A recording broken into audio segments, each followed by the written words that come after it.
Start the day off, first of all, with just remembering the 12 Aggies that passed away 20 years ago today in the Bonfire. I mean, it was a tremendous tragedy that happened to this family and everyone involved, and the great traditions and histories of A&M. And it's amazing. This morning there was over 1,000 people at the Bonfire Memorial, which is a tremendous tribute and typical of the A&M family and the people. And special remembering all the people that passed in that, and to their families. Word of condolences, that's for sure. But getting on, watching the game film from South Carolina, very proud of our team. We knew going in it was going to be a very physical football game. South Carolina plays a very physical brand of football. Knew we was going to have to run the football and try to continue to run the football to be able to set some things up so their front couldn't become one-dimensional, and we had to stop the run on the other side, and we were able to do both of those things for the most part. Their defensive front was very good. There's a lot of really good draft picks on that group. Physical up front, our offensive line did a really good job. Our backs, our tight ends getting better.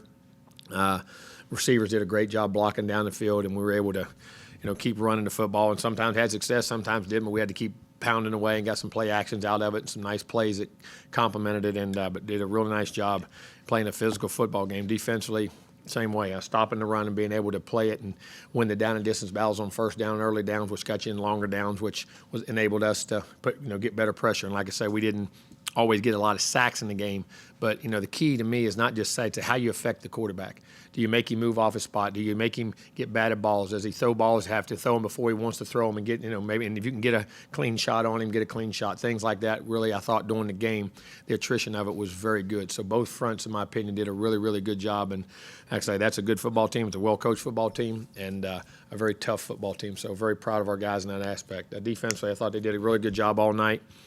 Getting off the field on third down and conversions, really played really well in the things there. Offensively, I thought we ran it well, moved it extremely well. At times, had ran it for 330 and threw it for 220, but had good yardage. Wish we could have finished a couple drives in the red zone. Had a couple plays we could have made, but that's it. You played good teams in tight contested areas. Things are going like it happened, but you kept sawing wood, kept pounding, took care of the football. I only had to turn over at the end of the game, but we were taking care of the football too, which was very important. Keeping our defense off the field with a lot of first downs, times of possession, things that we did, and the defense is doing a good job on first down. It limits the opportunities, and it's hard for a team to get in a rhythm. And offensively, we did that, and then we're able to, at the end, be able to run the football with physicality, broke some big runs. Both backs did a good job blocking for each other, our tight ends, our offensive line, and we were able to put the game away and do the things we had to do. Special teams, solid night.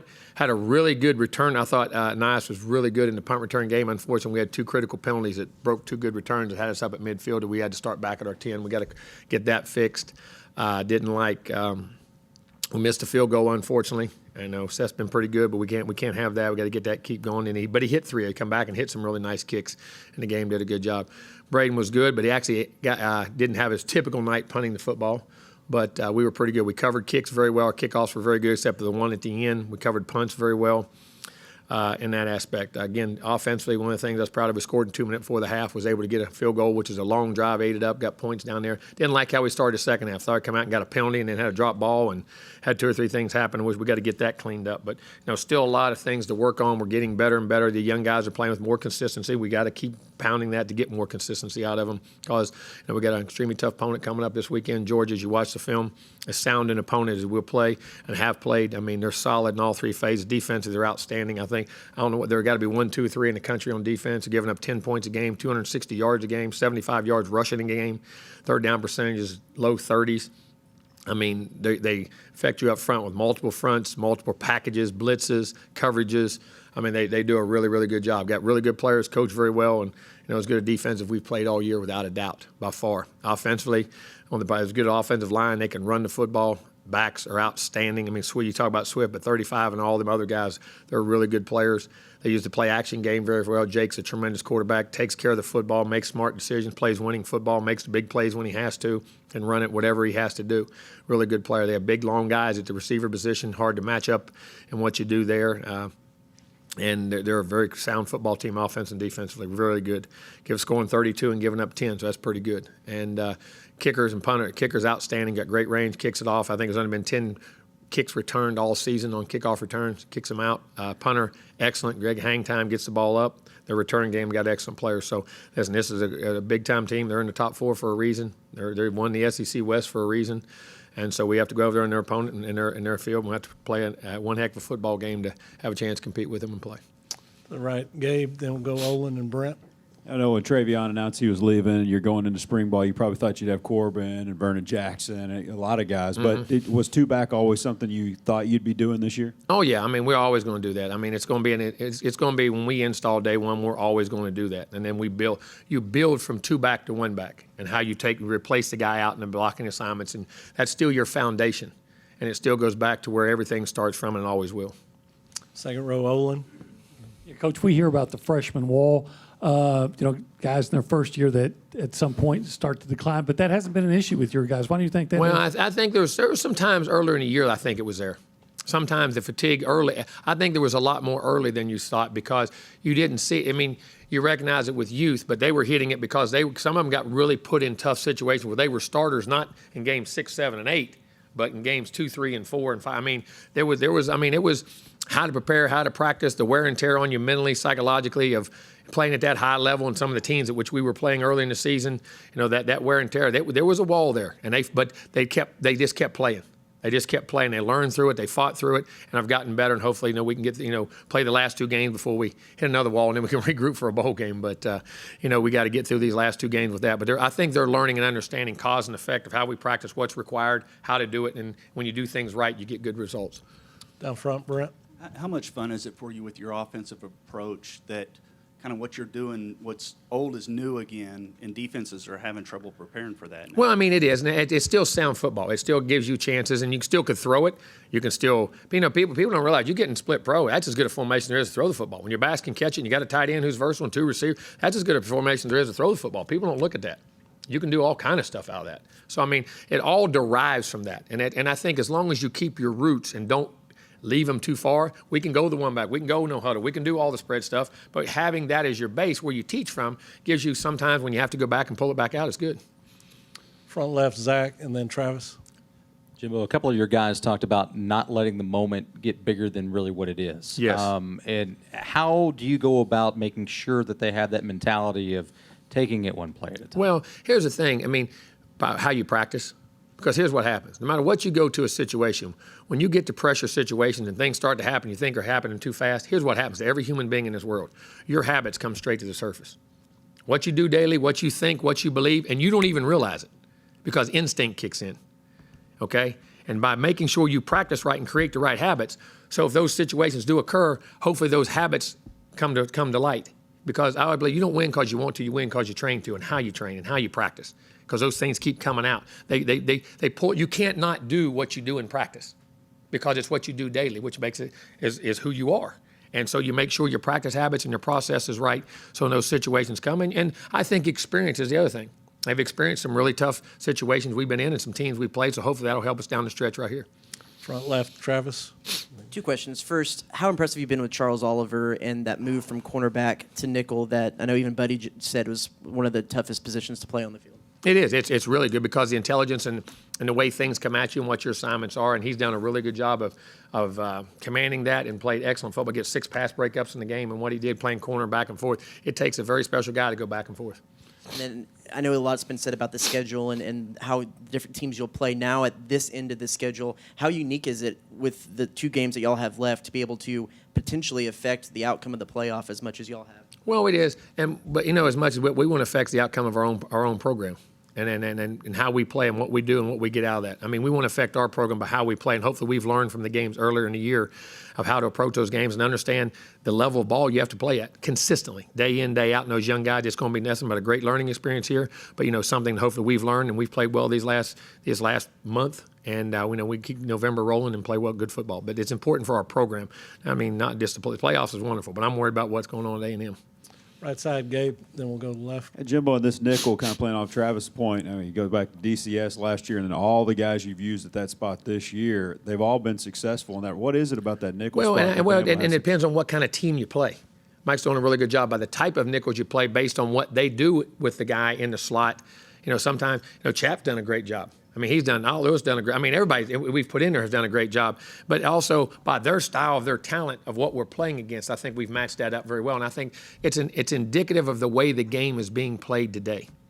I think the game is such a game of matchups, and you have to have such a multiplicity of talents in different positions to be able to move. And that's why the old day, he's a corner, he's a safety, he's a nickel, he's an outside backer. No, they better be a football player. So you can mix and match by personnels to be able to match the guys you need in the slot or the outside or what you got. I think it's very indicative of how the game has changed today. And you got to be able to have the diversity on defense or however to match what they're doing. To the left, Suzanne, and then Sam. Couple of questions. First, Yes. on the split pro that you were talking about, or two halfbacks. How many times did y'all use that? Was it mainly in the fourth quarter on Saturday? No, we use it earlier in the game sometimes. I mean, it was just mixed and matched and how we did things. Because you were talking about that Saturday night. I was here. I was with Brent in the press box. So, Okay. Yeah, so Taking care of them. Okay. And yeah, we're making deadline. But you were talking about how teams don't prepare for that and how it's a good look. I guess. Well, it's like, you don't see it as much. I mean, it's the old. It's again, it's like people say the other day, and people know it. There's no magical formula that. Okay, we're doing that. They don't know what to do. They know what to do. It's just something you don't practice as much. It was like when teams were spread teams back in the day. Everybody was more conventional football. You could simulate it and you practiced it, but how much did you really? And could you do it? And I think that makes a big difference. And hopefully, it's something we do every day and something they only do part of the time. So hopefully, we can execute better than that. And they are. The other question I have on the Georgia defense, I know ma'am. that they really like their safety, J.R. Reed. Oh yeah. And Read, they think he's- LeCount. yeah. I can give you a whole list of them. Well, I mean, what does Georgia like to? You were talking about blitzes. I mean, how much do they like to blitz? Oh, they'll pressure you now. Kirby's an aggressive guy now. Kirby's an aggressive guy. He's a great football coach. I've coached with him, been on staff with him, and he's been around Nick and those guys all that time, and he has his own way of doing things. But he learned from good people, and they will pressure you as backers, inside blitzes, double edge. But I mean, corners and wheel backers and safeties on that side, front side. Inside twist blitzes, they'll bring it from all angles, and they're very exotic on third down too. Stay to the left, Sam. Jimbo, I'm curious, how much better do you feel like your team is than it was a month ago? Well, I think we've gotten better. I think you've seen the results. I think we're learning to embrace the physicality. The young guys are really learning to embrace the physicality and all the things we're doing, and I think we're a much better football team. I do, but hopefully it'll show in these last two games. We'll find out. And in terms of where your team is at physically, endurance, talking about guys hitting walls, how much do you lean on data and how ton. fast guys are going in practice? Listen, we're the first person to use the GPS in the country. It sits on my desk when I walk in, the data of what goes on, speeds, loads, body movements, changes. It sits on my desk. It's the very first report I look at. We do it as a team collectively, and each individual is broken down by this thing. And I've used that. We were one of the first ones maybe in all the country to do it back when I became a head coach in 2010. We've been doing that and been able to develop it and got our system for what we like and how we like and can tell player loads and what to use them on, when to use them, when to pull back in practice, when to speed up, whatever we do. And I use that extensively on different things in which we do. In general, I guess, how is your team in that? Like in Right terms now, of it's energy very right strong. We're getting the speeds are going up, our times are going up, our power is going up. It seems like we're hitting things on the rise. Go to the back right, Mike. Coach, y'all Tyler. faced some really good quarterbacks this year. How does Fromm stack up against some of those? As good as anybody in the country. Listen, this guy, he understands how to see. Everybody talk about, well, does this guy run? Does he throw? What's his number? What you better ask is, a guy understand how to win. That's the number one thing you ask of a quarterback. Just like our guy. You talk about our guy right now. You talk about selfless, can play, tough, leadership. Guys love him, play for him, do everything in the world for him. They love him, man. And Fromm reminds me of that same type of mode. Kellen, I'll speak about Kellen in a minute. I'm so happy with him. It's ridiculous. And what he's doing. And everything isn't totally perfect. It's never perfect. But the things he does and the way our team responds, it's incredible. The leadership and toughness he shows. And that's why our team is playing that way. When the quarterback's tough, it does. And that's indicative of Georgia. Fromm's the same type of guy. Guy's selfless, make all the throws, make all the runs. All he does is make the right decisions, take care of the football, and they win games and move the football. To me, that's what a quarterback is. We get caught in all these other things. Fromm is an excellent football player. Staying in the back behind the lights, Tyler. Coach, the way you guys played defensively against South Carolina, especially against the run, is that kind of the recipe for success against Georgia? Well, yeah. I mean, listen, Georgia, first and foremost, Georgia's going to run the football. Tremendous offensive line, tremendous backs, tight ends. That's their forte. That's their identity. And, you're never going to shut them down, but you have to be able to play it. And you have to match the physicality and toughness, and it'll be a huge challenge for our defense. Second row left, Alex. Couple for you, Coach. First, injury updates on Tyree Johnson and Elijah Blades. Elijah be day-to-day. Got banged up on that shoulder. Hopefully Tyree will be back. Gotcha. And then second one, this is the first time But you're we'll playing. see. I mean, that's all day-to-day stuff. Okay. And first time you guys are playing Georgia as members of the SEC, they don't come back on the schedule till 2024. Would you like to see getting to play some of these more cross-divisional games, considering you guys only get to play one aside from the Well, yeah, permanent I mean, that's just the way the SEC schedule is. I mean, I know they're looking at some formats going forward that, keep the 3 main and rotate 5 and all those things. And I think it is good for your players eventually to be able to play everybody in a conference. I really do believe that. I mean, I think that's good, and to have that you've played that team or been in that stadium and those things, it is. But when you have conferences as big as you have now, that's kind of the way it goes.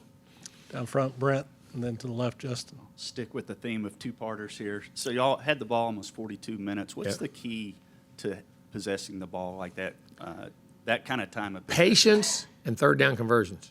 And that's where we fell short in the third quarter for 2 or 3 drives. We missed 2 or 3 third, and because when you start running the football and doing those things, you're getting a lot of 3rd and 3s, 4s, 5s. You know what I'm saying? And when you convert those, man, those become frustrating, and you eat drives and you do things. But when you don't, you got to have third down convert. You got to be able to hit those third down. Now we were 4 for 4 on short yardage. Then we had some early in those early drives. We hit our third down. Then later we hit our third down conversion. Remember the big one to Oz and got things going, and then we took off in the second half. But also when you're controlling the clock and you're doing it, you get in when you run the football.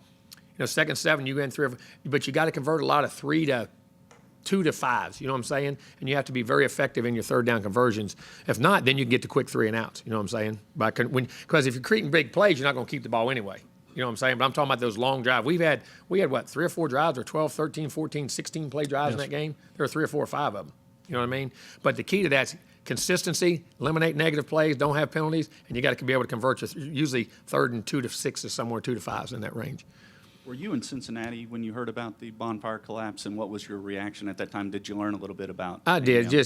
I was just the tragedy of it, and you just hate for kids to be who love their school and out there being in a part of a great tradition and history, and just have something like that happen when it's like the highlight of the year to go do that and have the bonfire. It was just it was so sad. It really was, and you just hated the tragedy that happened for those kids and for A&M. To the left, Justin, and then Cease, you'll wrap us up. Coach, a game like this, obviously you just gave Kirby credit, seeing how aggressive he was. Interested your thoughts on you versus him and kind of the chess match that goes on in a game like this. How much do you look forward to that? Well, listen, we used to play noontime basketball, and I used to get him. So if we played that, I'd be okay. Now I'm getting older now. But no, he's a great coach. He's done a great job with that program. He's recruited well. He's coached well. And, I mean, they're so sound. When you look at film, just like last week, and I said it with South Carolina, that's why I was happy. We were able to make plays when they were doing it right. You always hear me say, you play good football. When the other team does it right and you're still able to make yards and block, you're getting better. There's no gimmicks. You can look at certain teams saying these formations, I may be able to get these 3 things in this or this or this. You don't see that on Georgia film. I mean, you're going to have to. Every guy's going to be covered. He's going to be contested tightly. The fronts are going to be right. The gaps are going to be filled. They're going to bring different looks, they're going to challenge you mentally, physically, psychologically. I mean, in all offense, defense, especially, it's a very well coached team, and it's going to be a huge challenge for our players. And he does a good job. He does a tremendous job. Second row left, Cease, you wrap us up. Do you feel your offense now is better at run blocking than pass blocking? Well, I generally, as an overall consensus, I think run blocking is easier in general than pass blocking. I really do in certain situations when it gets right down to it, and especially when I say that overall, that's not always true, but for the most part, especially with the D lineman you face in this league, understand something, man. The guys you face in this league, and I've been in other leagues and I've played everybody's got them. And every matchup across that board, you got to make sure and hope. There's no weak links that you guys can say, well, I can just block him. You got to hold your breath. But right now we're probably, I would say, run blocking a little bit better. I would say that. All right, Coach. Thank you. Thank you. Appreciate it.